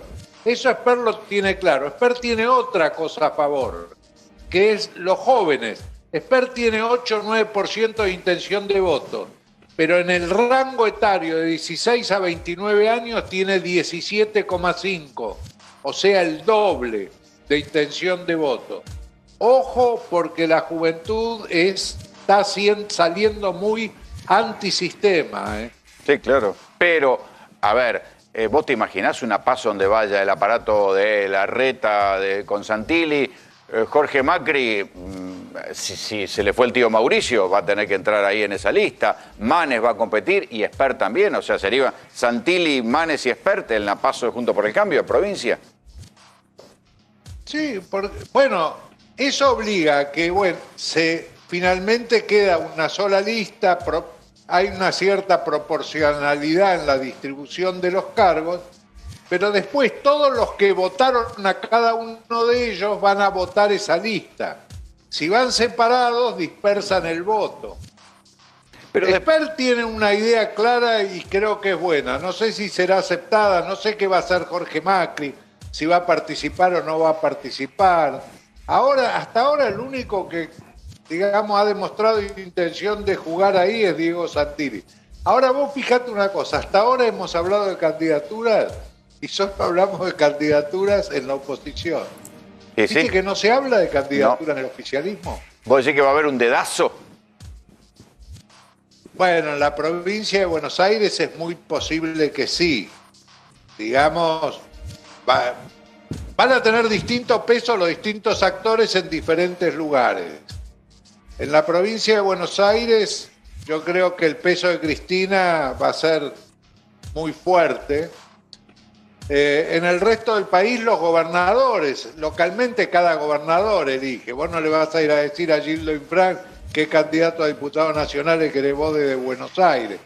Además, te aclaro una cosa, ya hay mucha bronca en el interior con el ambacentrismo. Claro. Porque todo ocurre en el AMBA. Vos fijate, Daniel Scioli era candidato en la interna del PJ para ser jefe de gobierno de la ciudad de Buenos Aires, termina de gobernador. María Eugenia Vidal era vicegobernadora en la ciudad de Buenos Aires, termina de gobernadora. Ahora quiere jugar de nuevo como diputada en la ciudad de Buenos Aires. Y Santilli cruza. Y Diego Santilli, que es vicegobernador, se va a la provincia. Y el resto del país, no, acá te hablan porque en el AMBA y el resto del país. Sí. Ahora, ¿cómo se siente el resto del país?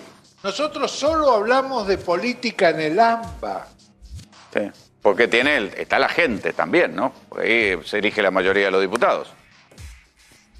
Sí, bueno, es importante el AMBA, ¿por qué? Porque la elección en provincia de Buenos Aires la decide el peso del conurbano bonaerense. Claro. Entonces, finalmente el AMBA decide provincia y ciudad y tiene mucho peso en la elección nacional. No, ahí va a ser vamos a ver quién encabeza la lista del Frente de Todos en provincia de Buenos Aires. Eso va a ser una clave. Yo creo que puede haber sorpresa. Raúl, hasta el viernes que viene. Te mando un gran abrazo. Gracias. Hasta luego. Hasta el viernes. Gracias, Rolando. Buen fin de semana. Gracias. Vamos a una información urgente. Un fallo que le da la razón al gobierno en el impuesto a la riqueza. Así es, Rolo. El titular del Juzgado 10 Contencioso Administrativo Federal, Walter Lara Correa, rechazó un amparo contra el impuesto a las grandes ganancias, básicamente por dos cuestiones. Por un lado, en lo que tiene que ver con el proceso de amparo en sí, porque para que una ley, en este caso, pueda ser tachada de inconstitucional, tiene que ser manifiestamente legal o arbitraria. Es lo que pasa en más de una oportunidad cuando hay algún decreto, claro, y ese decreto termina siendo inconstitucional por no haber pasado por el Congreso. Esto no sucede porque es una ley. Entraría en la categoría de delirio, ¿viste? Cuando algo es medio delirante dicen, bueno, es anticonstitucional. Y esto... lo que pasa es que cuando te duele mucho el bolsillo, tratás claro, de que sea inconstitucional. Y por otro lado, en lo que tiene que ver con que, digamos, en términos de materia tributaria, que un tributo sea una carga demasiado pesada, la realidad es que el juzgado también lo que analizó fue que no es un tributo que sea tampoco tan gravoso, que no sea expropiador, lo tienen, no es confiscatorio. No, pero y además, justamente es esto de que si se te hace demasiado pesada la carga, en general, ¿qué es lo que sucede? O tendés a evadir o no lo pagás. ¿Por qué? Porque se te hace imposible. No es el caso tampoco. La información urgente la trae el doctor Rodrigo Salemi. Atención, ¿quién está internado? Rolando, está internado el ex juez nacional Norberto Yarvide, padeciendo la enfermedad de coronavirus, COVID-19, está internado con una neumonía bilateral y en estos momentos se está decidiendo justamente el Instituto Argentino del Diagnóstico su pase a terapia intensiva y obviamente por la edad avanzada. ¿En cuánto tiempo fue? ¿Poco tiempo? En poco tiempo, sí, exactamente. O sea, pues digo, ya pasó, está pasando de la neumonía a la terapia. De la neumonía a la terapia y obviamente que se está evaluando debido a que es un paciente que tiene 70 años, un paciente obviamente de riesgo, se está evaluando la posibilidad del respirador. ¿No estaría vacunado? Eso es lo que estamos tratando de averiguar, supuestamente según lo que serían las condiciones por la edad, debería estar vacunado con al menos una dosis. Con 70 casi te diría que estaba seguro con las dos. Sí, bueno, hay mucha gente de 70 que está vacunada solamente con una dosis. Estamos intentando justamente chequear la información de si habría recibido la vacuna o no el ex juez que se encuentra internado en el Instituto Argentino del Diagnóstico con una neumonía bilateral por COVID. Tres cosas pasaron hoy en materia de COVID. La primera, el gobierno modificó a través de un DNU las restricciones que impedían, o mejor dicho, restricciones para los laboratorios, que se quejaban de que había una cláusula que decía que en caso de negligencia el Estado argentino podía demandar a los laboratorios. Los laboratorios norteamericanos repudiaban esta cláusula, decían que bueno, que para ellos les daba inseguridad jurídica. El gobierno la modificó, la Secretaría Legal y Técnica estudió qué hacer, sacaron un DNU, sacaron la palabra negligencia, crearon un fondo compensador por si algo sale mal en estas idas y vueltas con los laboratorios, entonces van a venir las vacunas norteamericanas, la vacuna de Pfizer, la famosa Pfizer, la vacuna de Moderna y la vacuna de Johnson, que se conoce como vacuna de Janssen, la de una sola dosis, que iban y se ponían los argentinos en Miami. Esa fue una de las novedades. La otra es que los casos no bajan. El doctor Salemi dice, atención, que por lo que se está viendo en las guardias hay más presión y más hisopados, con lo cual es de esperar que los casos no solo frenen la caída, sino que vuelvan a empezar a subir. Y la otra noticia, ya la adelantamos, apareció otro caso de la cepa Delta. Y la preocupación es que se están detectando tarde, 15 días después, en esos 15 días que pudo haber pasado. Y esa fundamentalmente es la presión y también lo que se correlaciona con el DNU. El DNU se firma porque el gobierno dice necesitamos más vacunas porque si entra la cepa Delta necesitamos que haya combinaciones de vacunas, vacunas que protejan, vacunas para todos para poder protegerse de la tercera ola. Esta variante, identificada por primera vez en India, preocupa cada vez más a los científicos de todo el mundo y hace pensar a algunos que podría retrasar el fin de la pandemia por varios meses, ya que es más transmisible. Además, la evidencia encontrada en pacientes de India y Reino Unido sugiere que la variante Delta puede provocar una enfermedad más severa y elevar el riesgo de hospitalización por COVID-19. Aunque los casos de COVID en Estados Unidos siguen disminuyendo, 1 de cada 5 casos reportados son de la variable Delta, es decir, el 20,6% de los casos hoy corresponden a esta variable, una cifra muy superior, teniendo en cuenta que en abril de este año la variable Delta solo era responsable del 0,1% de los casos. Dr. Reiner, look, through most of the pandemic, obviously you were get the mask on, get the mask on. But when people were vaccinated, right, you were an early proponent of saying, look, the right thing to do here is take your mask off if you are vaccinated because you don't pose a risk to others. But Delta is almost 60% more transmissible than Alpha, and Alpha was more than 50% more transmissible against the original wild type that came out of Wuhan. And if you are unvaccinated now, this virus is looking for you, and this virus can kill you. So we really need to get all folks in the way of this virus who are not vaccinated to wear a mask. En Rusia, las autoridades han culpado de los nuevos casos de coronavirus en Moscú y en otras ciudades al nihilismo de la población, también a las bajas tasas de vacunación y a las mutaciones, la temible variante Delta. El país confirmó el viernes 20.000 nuevos casos de coronavirus, el número más alto desde enero. El 90% de estos nuevos casos, según algunos medios, se deben a la variante India Delta.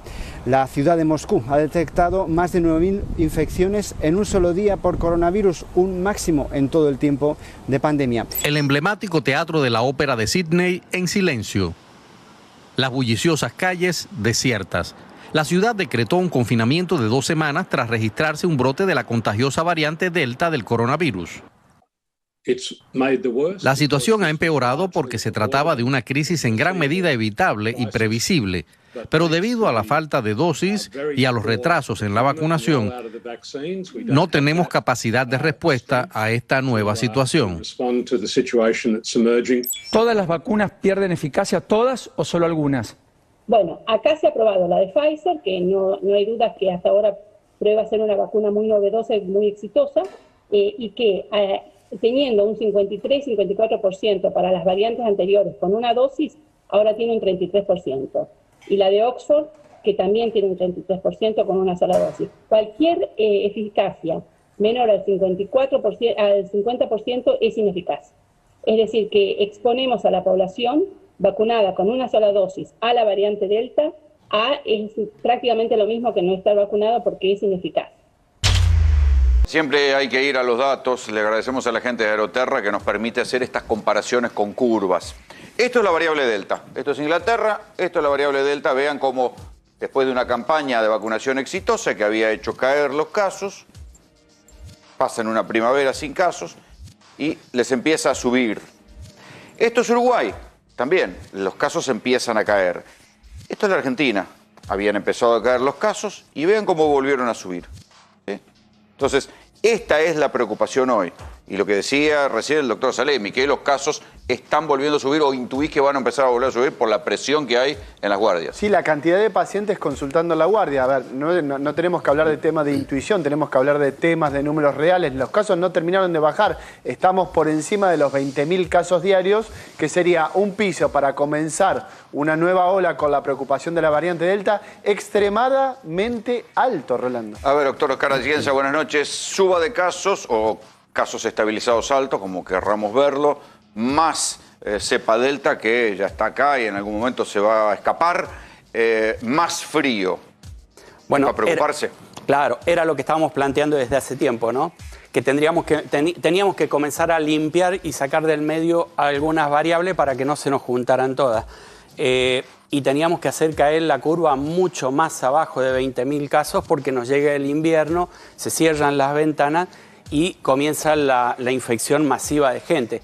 Más la variante Delta, que va a ser prevalente, yo calculo que en unos 30 días, y como lo anticipamos el sábado pasado que estuvimos charlando, yo les decía, ya debe estar circulando, porque la cantidad de falsos negativos que hay en la gente que ingresa al país desde el exterior, y ha sido el caso de esta persona pero que estamos detectaron detectando hoy. hoy los casos de hace 15 días. Claro, bueno, pero Entonces, son 15 días que la gente en el interín ya está circulando y está dando vuelta. Y en ese interín de circulación de la gente sigue contagiando.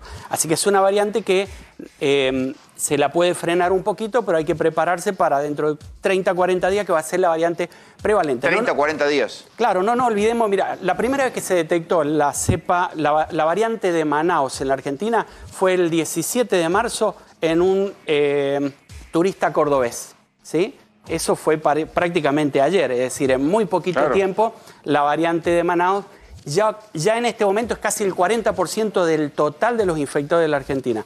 Imagínate que la Delta es un 60% más infecciosa que la de Manaus, le va a llevar mucho menos tiempo. Es decir, que más o menos en 40, 50 días debería ser la variante prevalente. Por eso el apuro del gobierno en tratar de traer cantidades de vacunas. Pero ¿alcanza con vacunar o ya va a haber indefectiblemente, por más que vacunes, puede que se contagien los recién vacunados? Claro, vas a tener el pico porque primero no podés colocar 13, 14 millones de dosis que le falta a los que no tienen vacuna, más volver a ponerle la segunda dosis a los 25 millones de personas que le hacen falta la segunda dosis. Sí, no te olvides de un dato no menor que, por ejemplo, pasó en Israel. La población que se contagió fue la población menor de edad que no estaba vacunada. Por eso ellos por eso están buscando la vacuna Pfizer. Exacto, aceleraron la vacunación en menores hasta 12 años. Sinopharm, tengo entendido que ya está aprobada para los menores y podrían aprobarla para vacunar a los menores en breve. A ver, ¿no? te lo voy a preguntar brutalmente. ¿La cepa Delta mata chicos?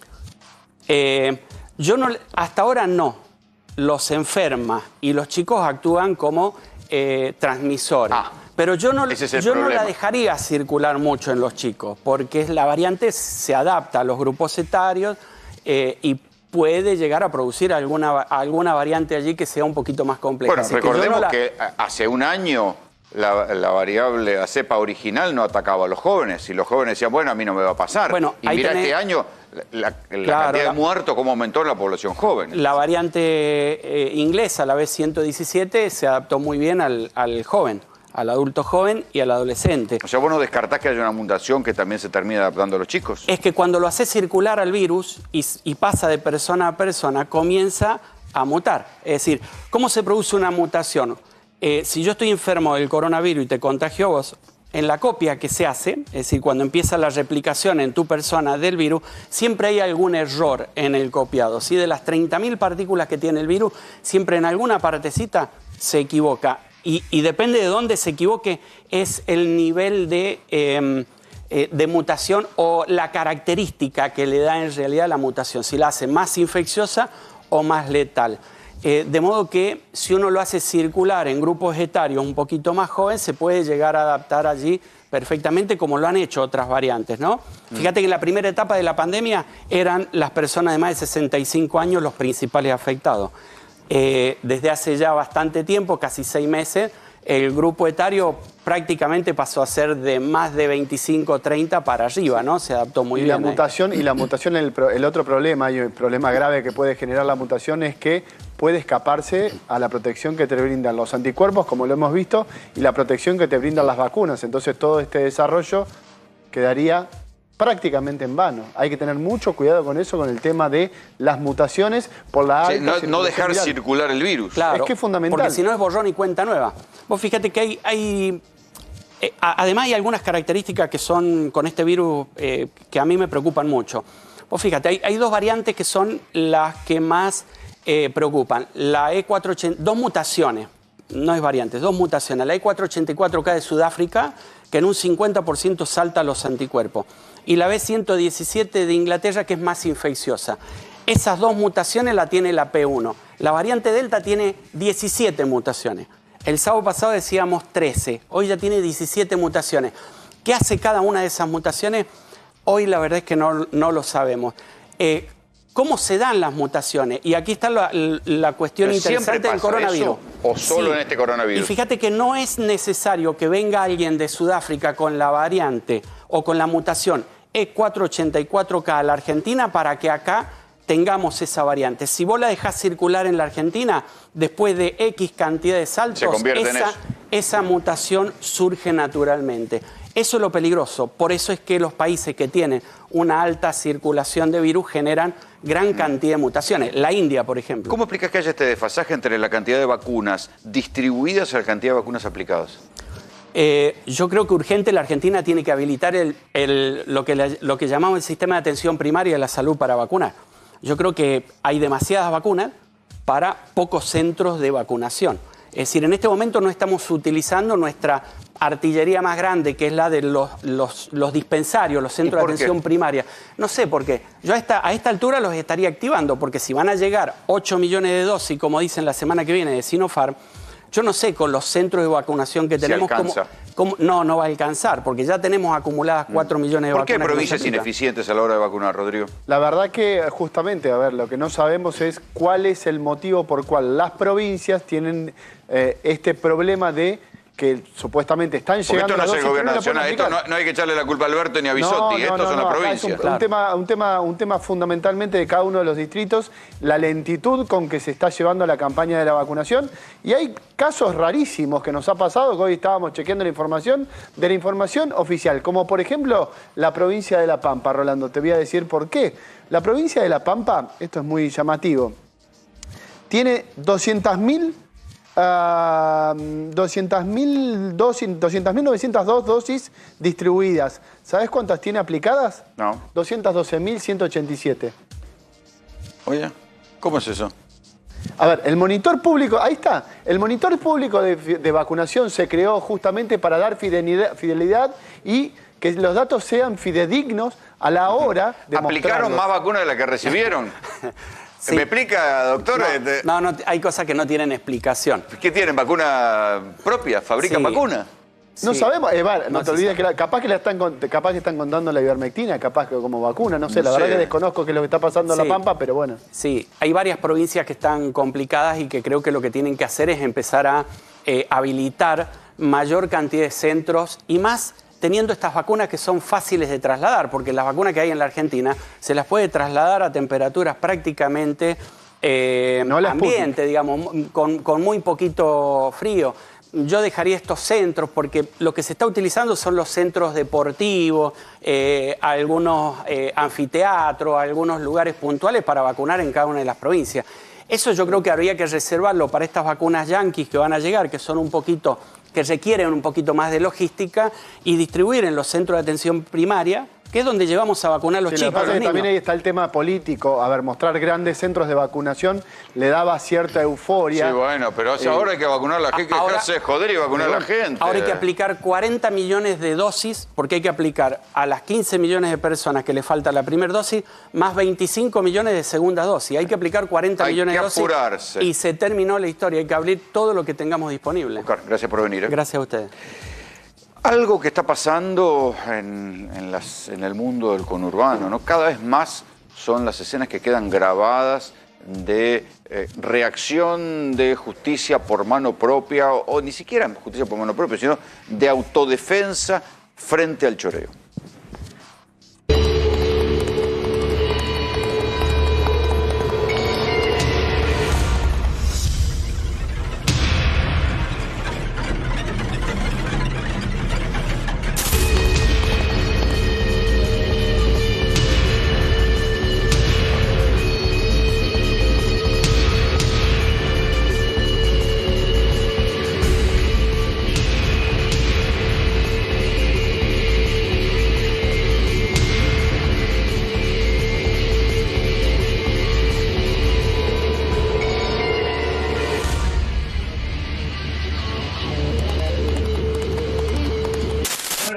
Disculpe, ¿está el Colo? No, sí, claro, no está. Más tarde, ¿qué necesitaba? No, es que yo soy mi modelo, he venido a Una pregunta.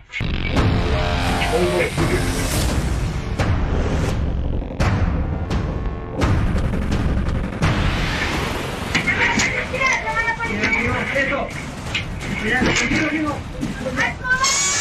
Tranquilo.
¿Qué tienen en común todos estos videos que acabamos de ver? Bueno, todos ellos, las víctimas de un episodio de inseguridad reaccionan. Algunos con armas, como el caso de un policía que termina matando a un delincuente. Otros son simples vecinos que ven que están asaltando a otro y se meten. Otros son personas que desarmados se defienden de un arma de fuego.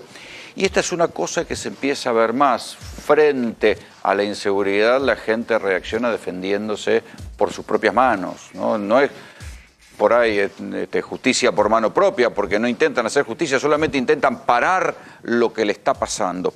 Le pedí a Víctor Albarracín, que es pastor, que recorre mucho el conurbano, que además es miembro del Partido Conservador Popular, que me venga a explicar un poquito, me ayude a entender qué es esto que está pasando, ¿no? La bronca de la gente se manifiesta en esto, en reacciones casi suicidas por momentos.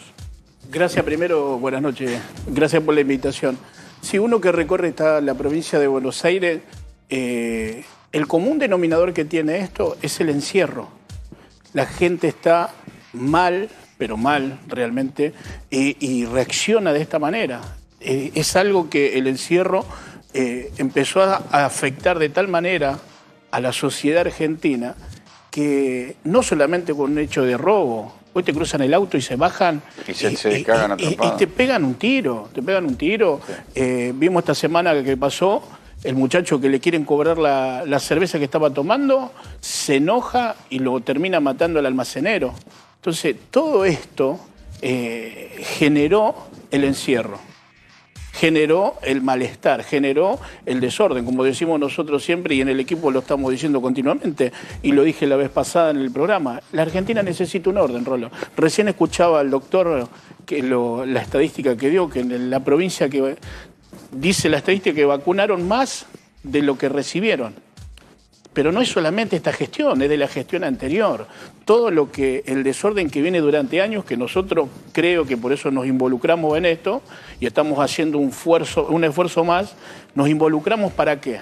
Para poder participar y darle a la sociedad argentina lo que le corresponde, un bienestar. ¿Llega la asistencia social a estos sectores? No, hablaba bajo estas villas tan precarias, ¿llega la asistencia social? No la de los videos, otras donde vos recorres. No llega. Ejemplo, tengo uno que es un referente de La Plata, de Villa El Alba, tiene 6 pibes, da ollas populares, pero tiene cáncer de hueso, 41 años, quedó ciego. No tiene la vivienda porque la vivienda es precaria, donde viven, están viviendo Está condenado. Él y los 6 hijos. ¿Sí? ¿Sabe cuántas familias le está dando de comer? 470 familias. ¿Con cáncer? Con cáncer. ¿Él da de comer? Él da de comer. Cáncer y ciego. Ahora, yo le pregunté, ¿vos estás testeado, estás vacunado? Me dice, no, estoy en la espera. Estoy en la espera. Ahora vos ves, cobra una pensión de 11.000 pesos. Solamente. Una pensión de 11.000 pesos con las 6 criaturas. Un remedio solo que toma una pastilla tiene el costo de 10.000 pesos. Nosotros lo estamos ayudando, obvio. El partido, quien les habla, la iglesia, lo estamos ayudando y lo estamos asistiendo. Ahora las donaciones... ¿por qué en esos casos el Estado no llega a esa gente que está en situaciones tan extremas? ¿Por qué no llega a la gente? Es la mala administración. Es la mala administración, las políticas que no son las que corresponden, no son las adecuadas. Aparte también la falta de interés, Comecamo. Ahora estamos en elecciones, ahora salieron todos. Salen a discutir...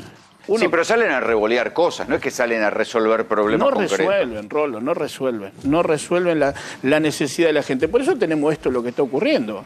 Esto es lo que vos tenés firmado, es una parte, es el 1% de lo que pasa en la provincia de Buenos Aires. La otra cosa que uno puede decir, bueno, si alguien se resiste a un robo es porque ve que el otro, que el delincuente, no es gran cosa. O sea, si vos ves que es un tipo que por superioridad numérica te saca 3 armas, vienen 4, qué sé yo, vos decís, bueno, pero si te resistís, es porque ves que no hay mucho...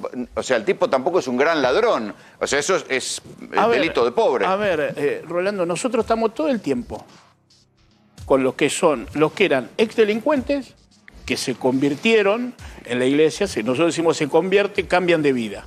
Hay otros que continúan, pero vos charlas con ellos y te dicen los métodos que tenían para robar. Facilísimo.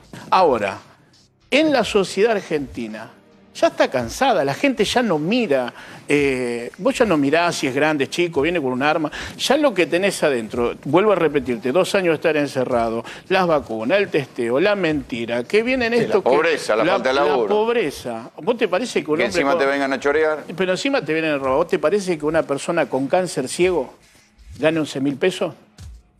Cuando en las iglesias, cuando llega alguien que fue chorro, digamos, sí. ¿Qué porcentaje reincide y cuántos no?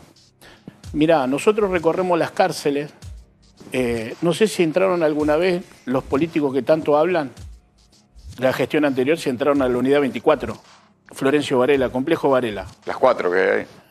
No, está la 23, la 24, la 31, 32, 42, 54 y ahora se hizo una nueva. Ah, mira, yo pensé que había 4 nomás. Complejo Varela. Ahora, ¿se refugian muchos en los penales? Sí, se refugian, pero hay gente que se rescata de ahí. Hay gente que cambia la vida. El que quiere cambiar, cambia. Convengamos. Ahora, convengamos que el personal tampoco mucho puede hacer. ¿Vos sabés algo del servicio penitenciario y lo que ocurre? El servicio penitenciario, las fuerzas de seguridad, prefectura, gendarmería, policía federal. Hoy es el día del caído en Policía Federal. Decime en qué medio salió. Decime qué político habló. Están hablando de este pobre muchacho que hoy escuchaba Cumbia 420 para los negros, como es el elegante. Pobre pibe, lo están matando. Un pibe que ayer la presidenta dijo algo que es un ejemplo y le terminó cortando la carrera, que ahora está en México. Este pibe tiene 21 años. Está bien que yo no voy a aplaudirlo, la letra que tiene, pero le preguntaron cómo llegó a hacer lo que hizo. Preguntaron su trasfondo de vida. ¿De dónde viene? ¿De dónde Pero viene? Cachito, nos vamos a ir a la pausa acá, enseguida volvemos.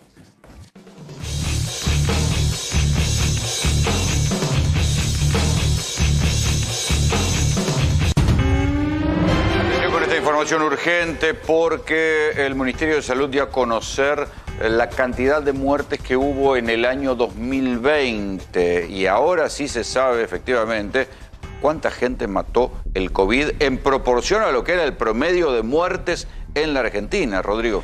Rolando, sí, se conoció justamente de mano del Ministerio de Salud lo que sería el exceso de muertes, que son la cantidad de muertes esperadas más las muertes que generó la pandemia. Y este número excede las 36.000 personas.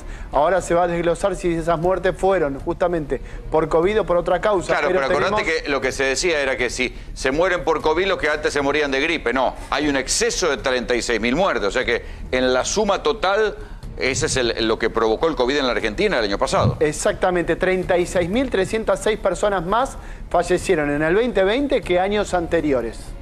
Víctor, ¿y ustedes como políticamente dónde van a jugar? Nosotros vamos a salir solos. Partido Conservador Popular, solo, sin alianza con nadie, en la provincia de Buenos Aires. Y no van a la PASO, porque digo, por ejemplo, los libertarios quieren ir a la PASO Juntos por el Cambio. Nosotros no vamos a hacer internas de ningún estilo, con nadie. Ni vamos a hacer alianzas ni frente. El partido en esta... ¿Con Cambiemos, no? No, para nada.